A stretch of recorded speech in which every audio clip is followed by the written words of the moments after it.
In the name of Allah, the most compassionate, the most merciful, my dear friends and fellows, one thing is becoming a bit common nowadays. The awareness of it is becoming relatively relatively common. What is that? I'm talking about emotional intelligence.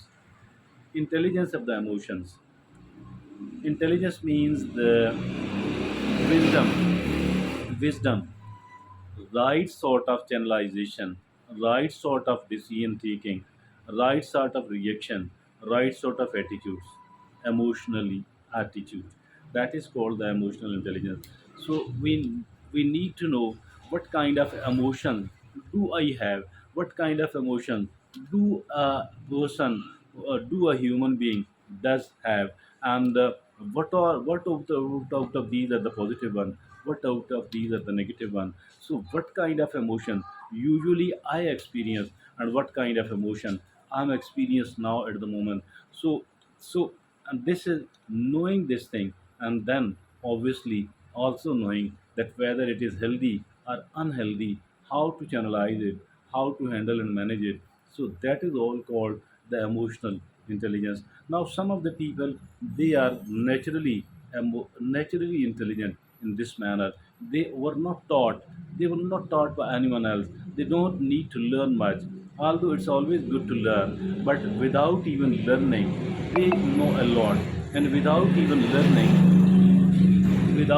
learning, they are seen acting sensibly, they are seen acting wisely. Although they did not learn it from someone else, they were not taught, they might have observed other people, and they might have been using their power of the observation. But one thing is there, another some of the people, maybe many of the people, they are not emotionally intelligent at all. They are carrying and possessing least amount of emotional intelligence. And as for this minimal amount of the emotional intelligence is concerned, with the situation like this one, they lead a very troubled life indeed. They lead a very troubled life. They are not seen experiencing, enjoying the peace of mind. Unfortunately, they are not experiencing the peace of mind at all, because the peace of mind is dependent, is connected with the emotional intelligence. Anybody and everybody who is having the peace of mind will definitely be having a good amount of the emotional intelligence. So emotional intelligence is precious. And now please listen, unless and until we are emotionally intelligent, we cannot work consistently, we cannot work resolutely, we cannot work for a longer period of time for an important goal or task. Why? Because we remain emotionally disturbed and troubled. So a consistent amount of consistently working good, consistently delivering a good quality of work is a kind of proof that this person is emotionally intelligent. And emotional intelligence gives us happiness, gives us peace of mind, brings the best out of us. So for all of these reasons, I think that we need to learn it. And today we are since going to talk about it. Like always, we have chosen a beautiful, a useful article on the subject as well. And the caption of this very useful article is Five Habits of the Emotionally Intelligent People. Five habits of the emotionally intelligent people. If at all they are emotionally intelligent, they have the five habits. So what is so good for me, for you, for others? Actually, we can adopt that. We can learn that. This is the kind of learning we can learn a lot from other people. And here in this case too, we can learn a lot from the people who are emotionally intelligent. We need to do quite a good amount of work to become emotionally intelligent. So these, what are these five habits? Let's look upon all these one by one. First of all, the learned author says, show self-awareness. Showing self-awareness, before we show it, we need to have it. Before showing it off, we need to have it. So what is this self-awareness, by the way? This self-awareness means that I know what are my what are my habits, what usually I feel in a situation like this one. So, what are my strengths? What are my merits and qualities?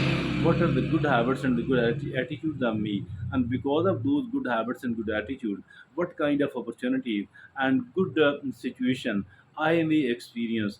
And on the other hand, what are my weaknesses? What are the demerits? What are not such a good habits of mine, good qualities and good attitudes of mine? So, keeping in view all that, what kind of threats and what kind of dangers I may come across, and also that what kind of emotions do I have a feel. So self awareness, basically it is the weaknesses, it is the strengths and the opportunities, the weaknesses and the strengths. That is called the self awareness. We need to become awareness of self aware, and that is really really important. And once we are having it, obviously, then we need to utilize it as well. Everything good we know, we need to utilize it, we need to put it to practice. And the second is regulate your emotion. Regulation of our emotion. Prior to regulating it, we need to know what kind of emotion usually I do experience. And dear friend, what kind of emotion I'm experiencing at the moment. I'm experiencing at the moment. Is it positive? Is it negative? Particularly if it is negative, I need to hold it for some time. I don't need to express it instantly.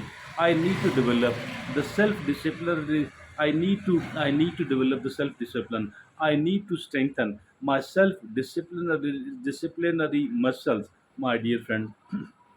That is really important, and really really important.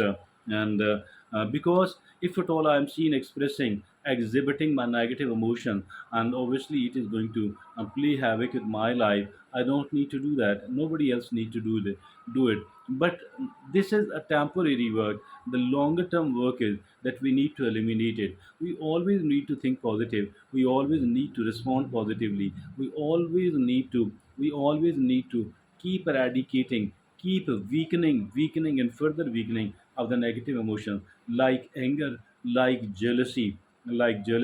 anger, unnecessary ego, or call it being stubborn, etc. So we need to know the positive emotion, and we need to strengthen it. We need to consolidate it.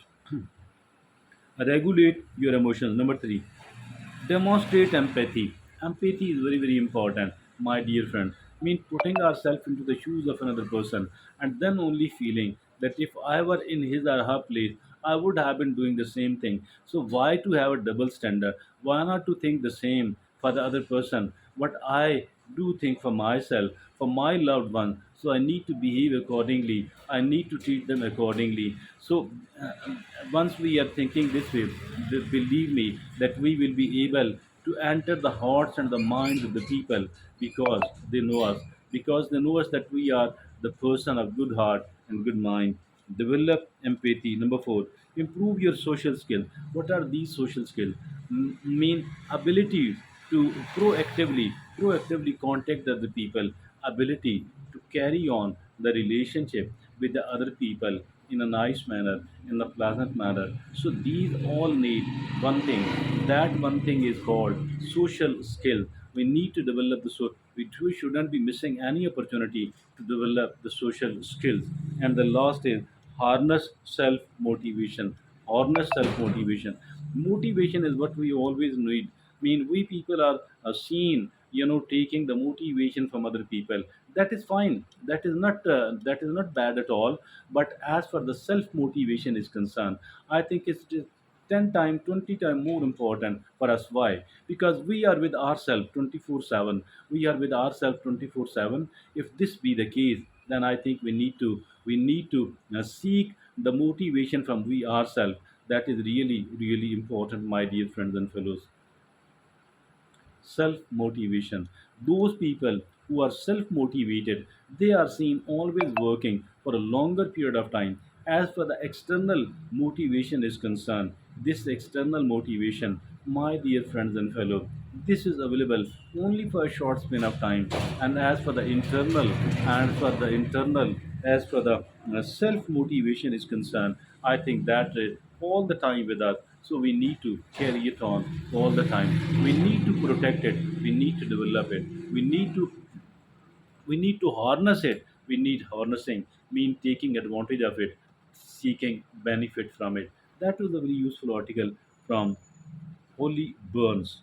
And the caption of the article was Five Habits of Emotionally Intelligent People. Thank you.